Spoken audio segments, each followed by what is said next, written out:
Havia recursos suficientes para enfrentar a pandemia no Amazonas? Eu acredito que havia sim recursos. Em que foram aplicados os recursos federais enviados para o Estado?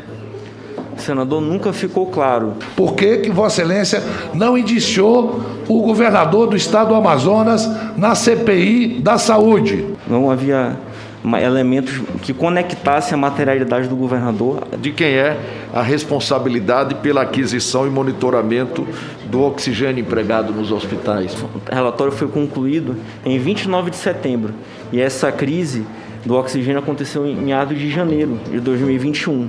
Então, foi anterior à crise. A falta de oxigênio no Amazonas, na minha modesta opinião, foi pela incompetência, pela inépcia do governador Wilson Lima, que não tomou as providências necessárias, tendo tido tempo e dinheiro para salvar o povo do Amazonas. Esta CPI, ela não pode inquirir o seu governador. A sua Constituição estadual diz que vocês também não podem, ninguém pode inquirir governador nenhum. Considerando o volume dos processos de indenização, é possível que isso tenha sido objeto, mecanismo para desvio de dinheiro para a prática de corrupção? Eu não tenho dúvida, hein? Como é que o governo do estado explica a compra desses respiradores de uma empresa não especializada? Foi um processo indenizatório, também não foi licitação. Meu Deus do céu. Acerca dos fatos relatados contra o contrato de compra da vacina Covaxin, foi verificado que não existiam irregularidades contratuais. Conclui-se que a notícia crime ora em análise não detém aptidão mínima nem justa causa idônea para o seu devido prosseguimento. O que ocorreu foi uma iniciativa individual de senadores, à luz dos acontecimentos de sexta-feira, de oferecer uma notícia crime ao Supremo Tribunal Federal. Repito, foi uma iniciativa individual de senadores, não é uma iniciativa da Comissão Parlamentar de Inquérito. O empresário Carlos Wieser chegou para depor na CPI com uma placa citando um versículo bíblico do livro de Isaías. Logo no início do depoimento, o empresário disse não ter conhecimento da existência de um suposto gabinete paralelo de aconselhamento do presidente Jair Bolsonaro. Se porventura esse suposto governo paralelo existiu, ou melhor, gabinete paralelo existiu, eu jamais tomei conhecimento ou tenho qualquer informação a esse respeito. O empresário explicou que conheceu o ex-ministro da Saúde, Eduardo Pazuello, em uma missão humanitária no estado de Roraima. Nós fomos acolher os refugiados venezuelanos que atravessaram a fronteira do seu país, num estado caótico, e entraram no Brasil em busca de acolhimento. Wieser justificou o fato de não ter comparecido à CPI no dia 17 de junho. Em março desse ano, me ausentei do país, especificamente no dia 30 de março, muito antes da instauração dessa CPI, muito antes do próprio Supremo Tribunal ter autorizado esses trabalhos. Após a fala inicial, o empresário recorreu ao habeas corpus expedido pelo STF e optou por permanecer em silêncio e não responder o questionamento dos senadores. O senhor tinha relacionamento prévio com o presidente da República? Me reservo o direito de permanecer em silêncio. Com que frequência o senhor se encontrava, então, com o presidente da República? Me reservo ao direito de permanecer em silêncio. O senhor tem algum grupo de apoio que se dedica ao tema da pandemia? Me reservo ao direito de permanecer em silêncio. A decisão de Wieser gerou revolta em alguns senadores. O seu silêncio nesses casos, eles não serão definitivos nem esclarecedores, né? Porque nós teremos, em função da investigação que fazemos, acesso a todas as informações, a todos os instrumentos legais que podem colaborar com essa investigação. Seu silêncio acaba ofendendo o silêncio de mais de 500 mil de brasileiros que foram forçados ao silêncio eterno. Outros saíram em defesa do depoente. Sei que Vossa Senhoria e os advogados que o acompanham saberá muito bem discernir as intimidações exageradas e algumas banais que estão sendo feitas no âmbito desta CPI. Nesse sentido, aliás, compreendo sua decisão de permanecer em silêncio. A postura ou as posturas adotadas por muitos nesse colegiado, quando lhes é conveniente, justifica a preservação de seus direitos. O presidente da comissão, senador Omar Aziz, disse que vai recorrer da decisão do STF que permitiu ao empresário ficar calado. Eu peço à mesa que recorra da decisão do ministro Barroso em relação ao habeas corpus que concedeu a Vossa Excelência e lhe concedeu o direito de vir aqui e ler uma única frase. Você não pode ficar impune. Você não pode ficar impune em nome de 516 mil vidas. Você não pode rir disso. Presidente. A defesa de Carlos Wizard disse que vai apresentar espontaneamente os dados de sigilo fiscal e bancário do empresário à CPI. O colegiado já havia aprovado as quebras dos sigilos bancário, fiscal, telemático e telefônico de Wizard.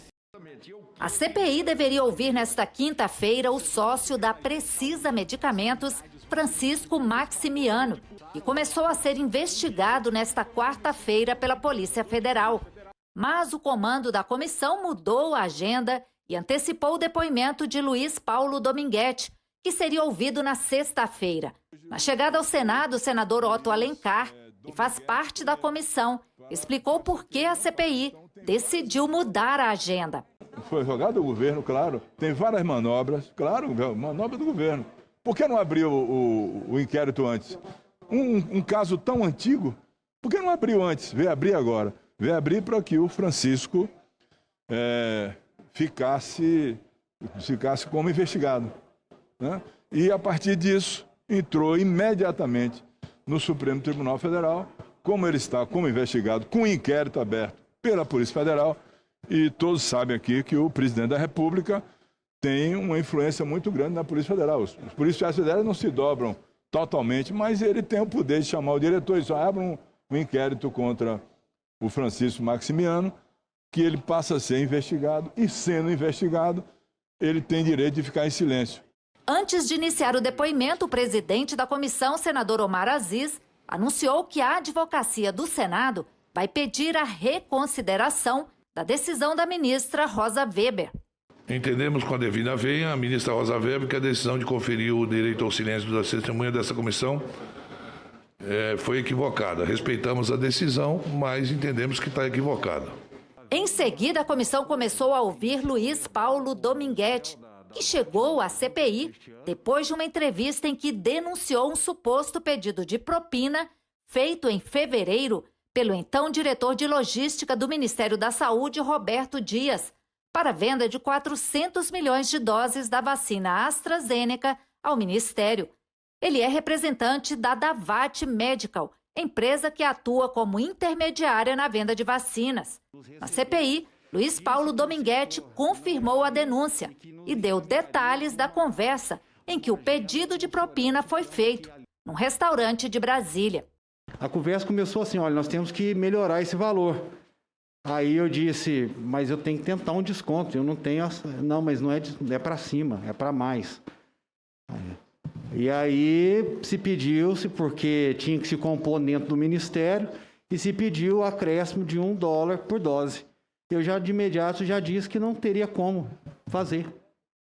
E qual a reação da pessoa quando ouviu isso? Que não podia fazer? Sim.